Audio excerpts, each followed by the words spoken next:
Netanyahu and that big bombshell where he says that it's Iran that wanted to assassinate Donald Trump. I want to talk about the nuclear threat, and I want to talk about President Trump. You just said Iran tried to assassinate President Trump twice. Do you have intel that the assassination attempts on President Trump were directly from Iran? Through proxies, yes. Through their intel, yes. They want to kill him. Look, he's enemy number one. He's a decisive leader. He never took the path that others took to try to bargain with him in a way that is weak, giving them basically a pathway to enrich uranium, which means a pathway to the bomb, padding it with billions and billions of dollars. He took up this fake agreement and basically tore it up. He killed Qasem Soleimani. He said, made it very clear, including now, you cannot have a nuclear weapon, which means you cannot enrich. He's been very forceful. So for them, he's enemy number one. Yeah. Look, they also tried to kill me, but I'm his junior partner. When did they you understand that President Trump is a great threat to Iran's plans to weaponize nuclear weapons and use them. When did you tell President Trump you were going to launch these strikes? Look, I've been in constant contact with President Trump. We've known each other for many years. And obviously, we informed our American friends and President Trump, our great friend, ahead of time. We did. He knew about it, of course. So Trump, he says, is enemy number one. And that's a big story, a big revelation. But I also want to tell you what's happening right away as we speak. In fact, there are two dramatic videos that I want you to see. First up is the one that you have seen this. I think this is also going viral on the social media. Now, there's this anchor at a news channel. And this is the IRIB news channel that is hit by the Israeli strike. The moment is captured and suddenly you will realize everything goes black. She's speaking, she's addressing, but then suddenly there is a loud thud and you see her running away, obviously to safety. And I'll see if we can replay that entire sequence before I get you the next video. آنچه که ملاحظه کردید، صدایی که شنیدید، فضای غبارآلوده استادیوم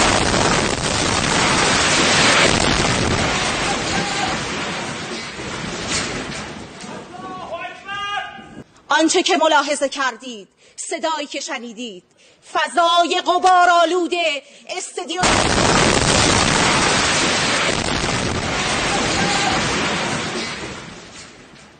So this, ladies and gentlemen, is an Iranian studio that is bombed during that live broadcast. And if you're wondering, that is just one picture on your screens as a part of another video that I will play out now. And behind this reporter, who you see putting out this video again on the social media, you will see this huge building that is already up in flames. A lot of smoke billowing out. Again, that is the Iran state broadcaster that has been hit by the Israeli strikes. Look at the impact. We'll play out this video now for you.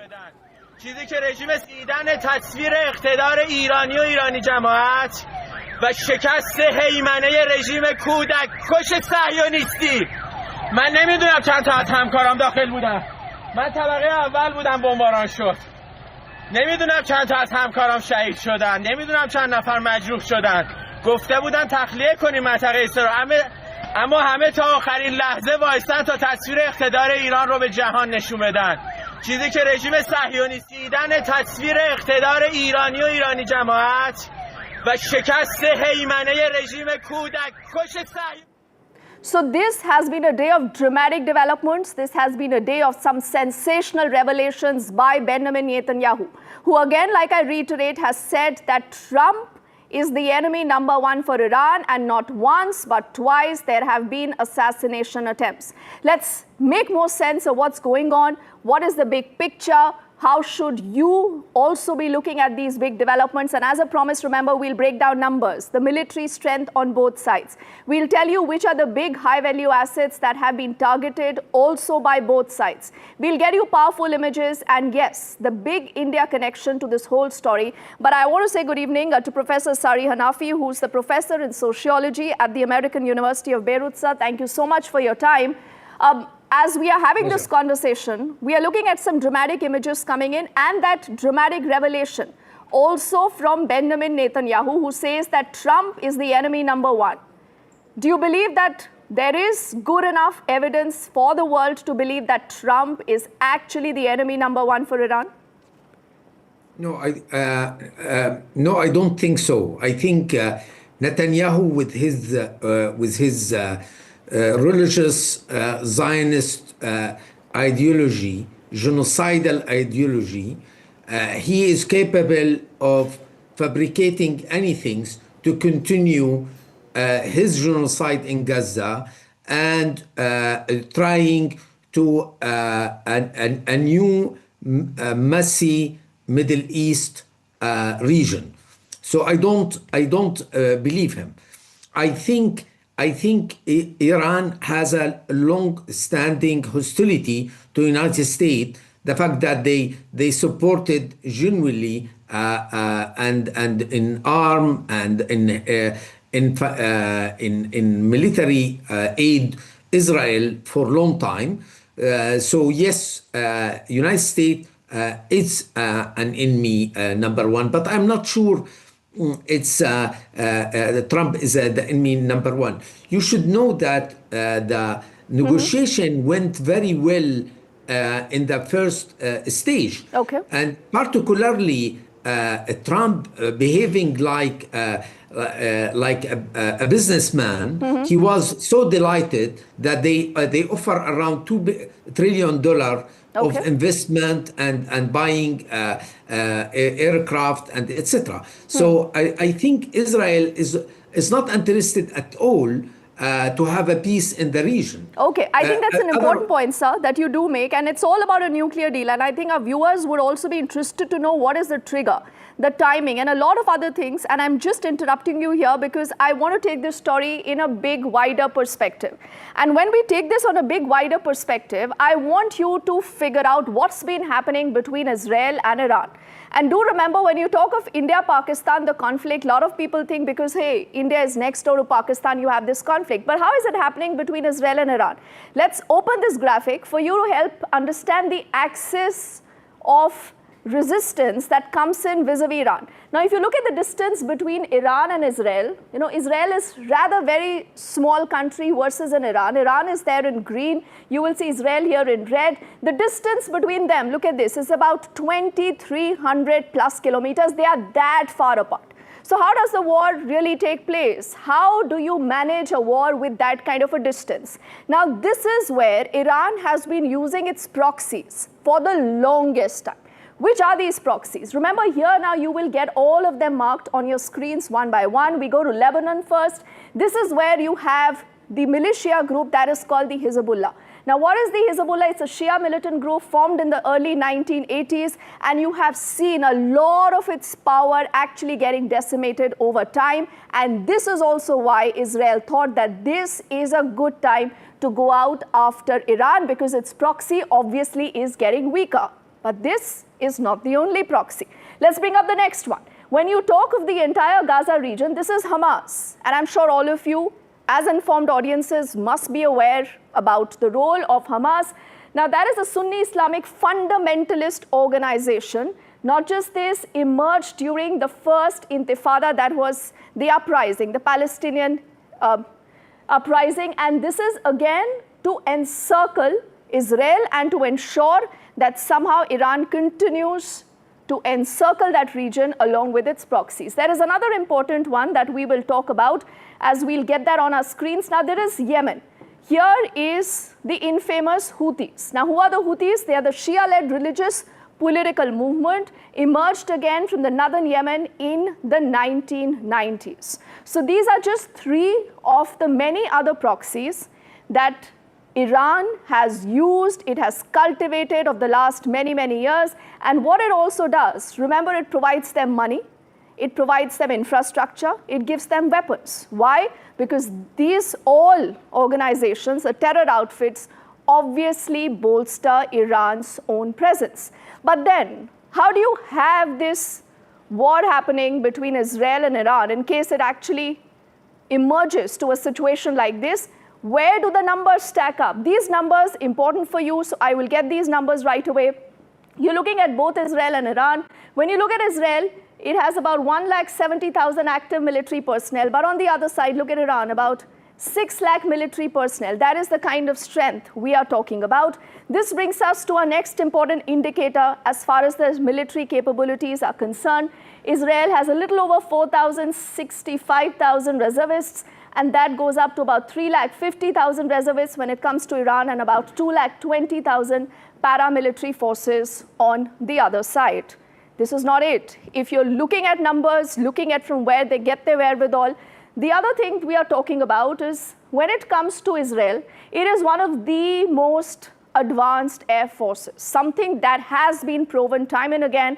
Now, what is with Iran? The advantage is the number of tanks, the number of artillery it really has. And on the basis of all this, when you look at this entire battlefield setup, remember, you're not just talking of Israel and Iran. On both sides are different world capitals also wanting to take their positions. Israel has about hundreds of F-15s and a lot of other arsenal that we'll bring up again. But Israel has advanced missile arsenal versus an Iran that has one squadron of the Sukhoi 24, the jets, and the MiG-29s. So technology obviously helps Israel here. You're looking at a lot of these proxies. People have also been asking whether the US is going to be getting dragged into this, whether you will have the Gulf region getting into this. Israel has sophisticated air defense systems, something that, again, remember, was spoken during Operation Sindoor also, how India was able to hit back at Pakistan because we were able to repel all those drones that came in from Pakistan. Now, when it comes to Iran, largest, most diverse missile arsenal in the Mideast. It's a huge story. The story is not just in numbers, the story is in a lot more that has been happening. And I want to take it back to Professor Sari Hanafi and want to thank him for his patience as we were looking at these numbers. Sir, what is your sense of what possibly could happen? When you're talking of Israel and Iran, clearly it is not just about these two powers anymore. You're looking at different world capitals wanting to take their position. What do you expect, perhaps, in the next few days to weeks? Before commenting, just I want to comment on your presentation. I mean, your presentation is a colonial one, is violating the international law. Look, the color of Israel. You didn't even put Gaza and West Bank in a different color. If you go to CNN and any European TV, they put it in a different color. So your representation mean that you don't recognize that Israel, according to international law, is occupying forces in West Bank and Gaza. And if you take this universal language and not a Hindu nationalist language that you brought it, if you adopted this, at least you need to acknowledge it. And if you acknowledge it, it means that those who fight against Israel become a resistance forces, exactly like Indian struggle against the British colonialism. I have a question for you. Why Israel? Where in West Bank there is no Hamas? Why Israel is every day killing Palestinians in West Bank? There is no Hamas, so no need to make this bullshit connecting Pakistan to Professor, Palestine. Amalgamating. I hear you, sir, and very respectfully. This is a disgusting Hindu nationalism. No, one second. Professor, we are talking of a far bigger picture. So radical. I mean, if I have a language with you, it's an international law. I don't want to talk over you, sir, but you can pull back. You know, we are having an informed conversation to help our viewers also understand what's been happening between the two countries, what really has been the trigger, how has Iran fought this war, how has Israel fought this war with military capabilities, you didn't talk, and a lot more things, sir. When we talk about colonialism, now we'll come back for the Indian audience, sir. To India, please. We will come back to the Indian audience, because I also want to look at how will India be impacted. What is it that India is doing as far as the story is concerned? So let's do one thing. Let's look at why this story is not just about Israel and Iran. This is also about India. Where does India stagger in this entire issue?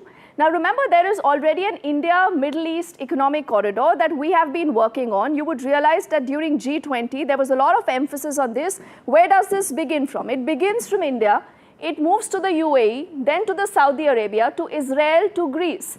Now, in case of a warlike scenario, in case you have missiles flying, clearly this could come in a limbo. There is a lot of money that has been spent on this. The idea is obviously to use this as a trade corridor. Could this get impacted? Possibly yes, in case of a war scenario. Let's bring up more details. As far as the India connection to the entire story is concerned, we will talk about people, we'll talk about investments. This is just one of them. And there is also, remember, a lot of technology.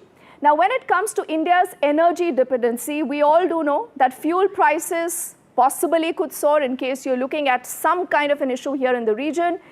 46% of our oil and 70% of our gas, remember, actually comes from this region.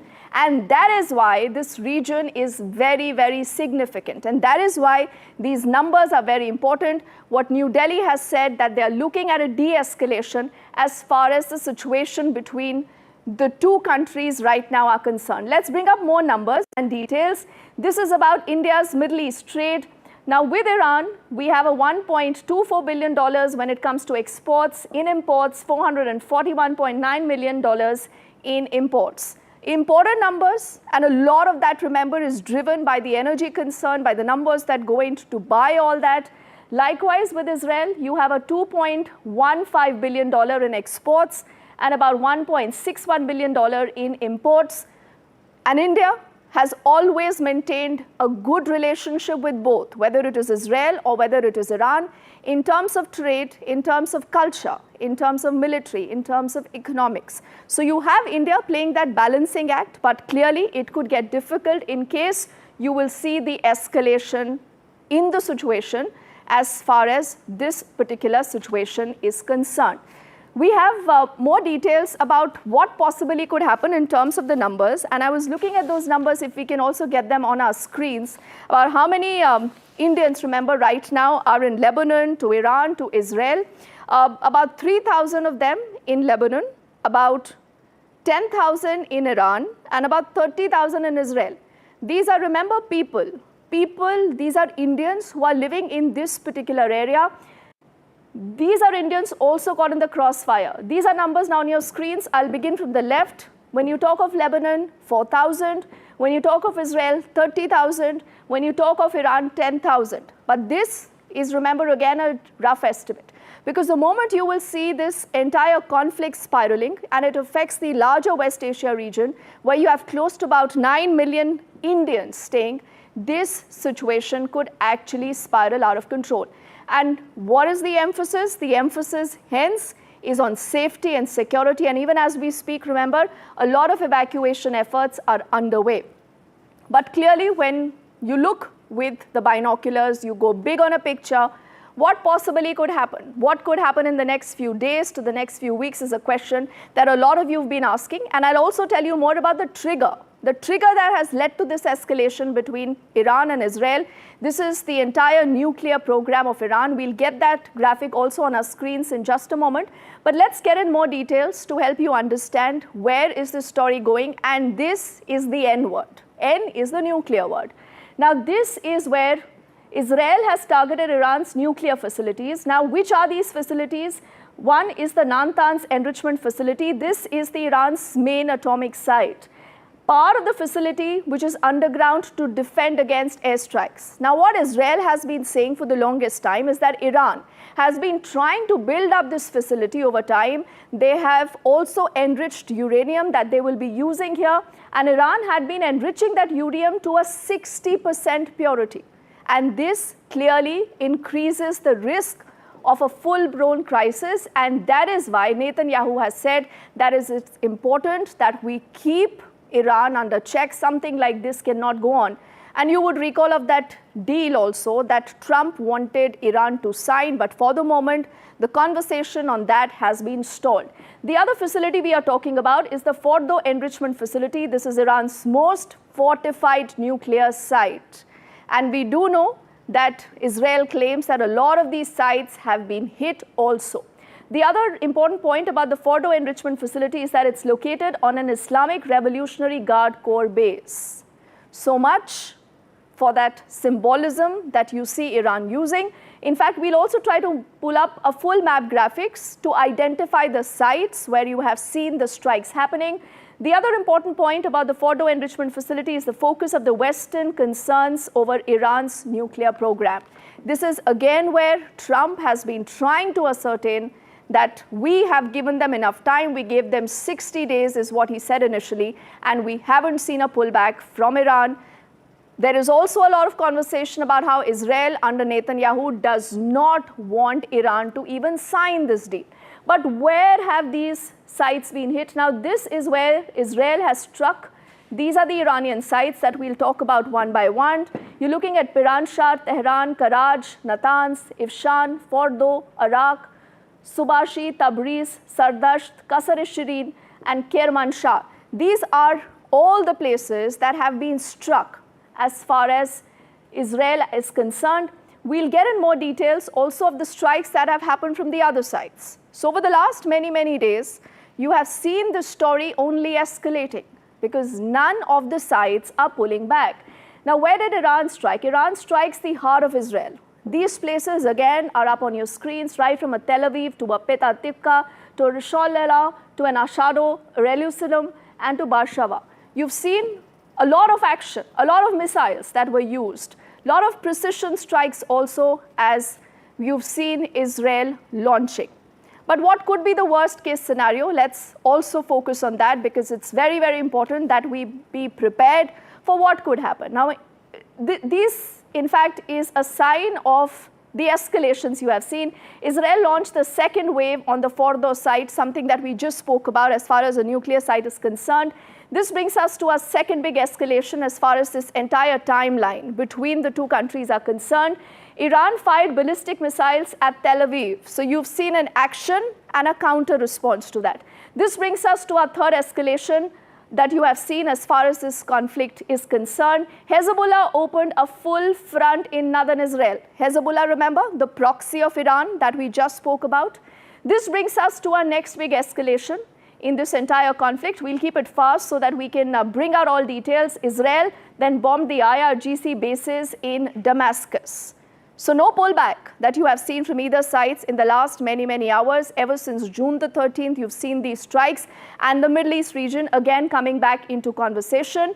Escalation 5, the US Navy then destroyed the Iranian radars in Hormuz. This is, remember, the Strait of Hormuz. That is a very thin stretch from where you see a lot of movement happening for trade and a lot of other purposes. The next escalation is going to go up on your screens, and this is when Iran attacked the US bases in UAE and also in Iraq. What happened next? This is just a simulation of what's been going on. If the things escalate, what could happen? You could have the Saudi and the Emirati defense systems that possibly could go active, and clearly this is just a hypothetical situation that we are discussing about, or what possibly could happen in case you will see a flare-up between the escalation here. Israel could then strike the Iranian missile silos with F-35s, and clearly this could go on and on for the next many days, and that is why you have the world powers right now asking both Iran and Israel to pull back. China could move its warships into the Strait of Hormuz. Both China and Russia, remember, for the moment have been literally guarded in their response, but clearly wanting to stand with Iran. So that is their side on the story. What else could happen is that Russia could threaten the NATO if the intervention escalates, and so on and so forth. We'll keep bringing in more details. And the other big escalation that we could be talking about is that Iran could launch a massive drone swarm on the Israeli airfields. We've already seen a lot of high-value targets that have come under the radar by Israel when it comes to Iran and its forces. We'll play that out also in just a moment for you. But Israel could conduct the decapitation strike on the Iranian leadership. A lot of this we have seen, and people say that maybe Netanyahu wants a complete regime change also in Iran. Is that happening? Is that a possibility? No one knows. But this is just a broader idea of what an escalation could entail. Iran could declare a national war footing and closure of the strait. And if that happens, remember, trade gets affected. Trade for a lot of countries, including India. Also, the US could launch air campaign from the aircraft carriers. Again, something that could be very, very detrimental as far as to stability in the region is concerned. This brings us to our next possible scenario, which is Israel could also be hinting at a nuclear option under the Samson doctrine. The nuclear option, again, is something that the world does not want to get into. But again, if push comes to shove, you could be looking at these powers who could be using it also. Iran could test fire long-range ballistic missile in a show of strength, because ultimately it is all about who has the hegemony in the region. This brings us to our next scenario, which is escalation number 17. So we've just looked at 17 different scenes for you. Russia could deploy nuclear strategic bombers again to Syria. So you're looking at how the entire region, how a lot of important world powers could ultimately get involved in case there is an escalation. The next is escalation 18. Israel could use low-yield nuclear device on military target in Iran. And obviously, this does not look good totally. Brings us to our next scenario. Iran could retaliate with dirty bomb via proxy in Tel Aviv. Again, something that we've discussed, we've spoken about, and this is the final escalation scenario that we are getting in for you. Global markets could crash as United Nations declares a catastrophic alert. Clearly, the world does not want a conflict, but what will Iran do next? What will Israel do next? And more importantly, like you've heard Benjamin Netanyahu says, is there an attempt to target Donald Trump? Was there an assassination attempt on him? We are tracking that story here on NDTV very, very closely. Thank you for watching. Good night.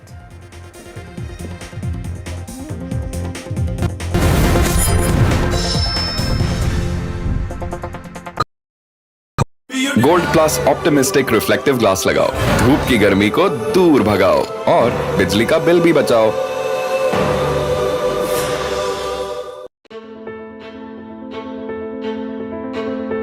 News is not just headlines, it is what impacts you. And news should never be mistaken for noise. What matters is the reality, accurate, in-depth, and with the right perspective. For over 20 years, I have been a journalist, and never has clarity mattered more than now. At Newsnight, we go beyond the surface. We dissect the details, challenge the narratives, and bring you the unparalleled clarity you deserve in a world clouded by misinformation. We are bold, we are direct. Newsnight, for the news in your interest. Only on NDTV 24/7. Air India plane crash in Ahmedabad, India's latest aviation disaster. India responds to the tragedy. Facts first, 100% ground reports. Under this is the tail, here, and this is just one of the buildings that will give you an idea of the quantum of loss. 24 to 48 hours is the deadline that has been given for the DNA testing. Maximum reporters, maximum coverage on NDTV.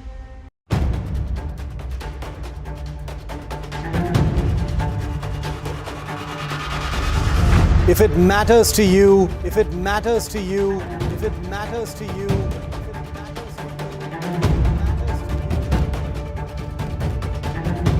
it matters to India. It matters to India. It matters to India.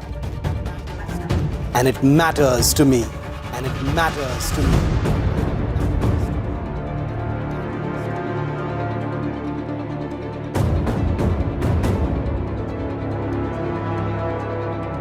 India Matters with Shivaru, only on NDTV 24/7. Why was there a hurry? Was it the government that was in a hurry? I don't want to blame anyone. Joining us today here in the NDTV newsroom. Government cannot walk away from this responsibility. Cricket is religion of sort in this country. Would you like to comment on what happened? What is the condition of the injured at this point? How many people died? What exactly happened? You have lost your daughter.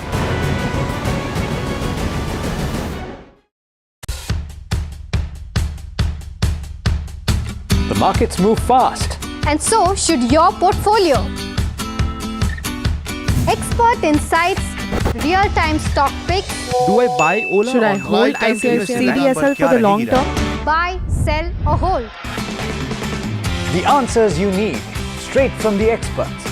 Callers from India and across the world.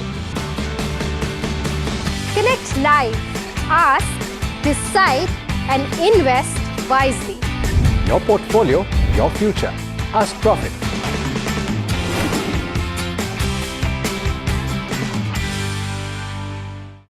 Is your business future ready? Join the 13-week strategic ESG certification program for business sustainability and growth for CXO and business leaders by NDTV, Terry and Zenora. Master global ESG frameworks, gain real-world tools and lead with impact. Starts July 13th. Enroll now and power your business with sustainability.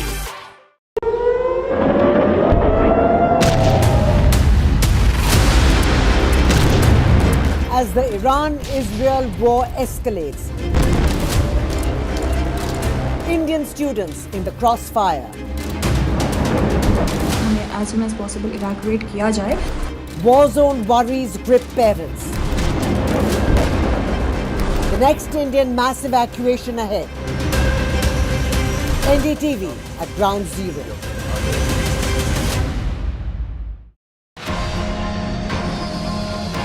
Three days after the Air India crash, a desperate wait for DNA tests, agonizing wait for identity, the fight for dignity in death, doctors knee-deep in heartbreak. NDTV live from Forensic Center, a sorrowful quest for DNA match. Science and sorrow at Ahmedabad Hospital. Doctors fight to give ID to remains.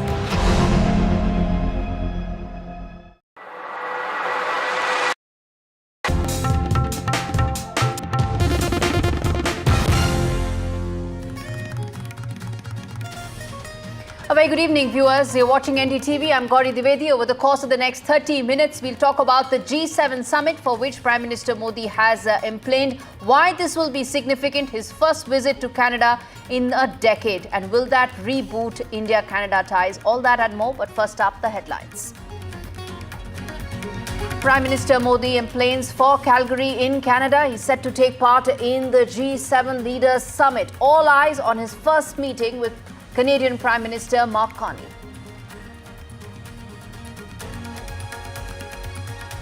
Prime Minister Modi concludes a successful visit of Cyprus, the first by an Indian Prime Minister in over 2 decades. Focus was on building maritime connectivity, deeper linkages in the Mediterranean and sending a strong message to terror-abetter Turkey. G7 is all set to begin in Canada. The meet comes just months after President Trump threatened to annex Canada. Iran and Israel war is likely to dominate the world leaders' discussion.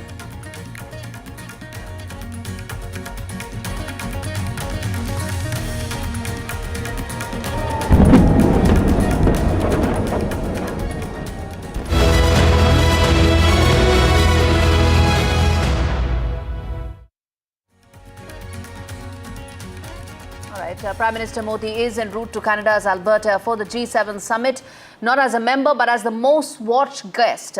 But why is this invite shaking up the world stage? Well, relations between India and Canada were in the deep freeze and have picked up since then. Unchecked Khalistani extremism across Canada under Justin Trudeau's tenure was the primary reason which divided the two countries. But now, Canadian Prime Minister Mark Carney says India is simply too big to ignore. Carney does have a point. India is now the world's 4th largest economy, fast becoming the world's supply chain lifeline. And most importantly, it's the voice of the global south. So if G7 wants to tackle climate issues, it wants to address how AI needs to be regulated, it wants to have a better roadmap about what should be global security, it needs to have India to ensure that those talks are not just conclusive, but also have some sort of a roadmap, which is why Prime Prime Minister Modi's visit to Canada to attend this G7 summit.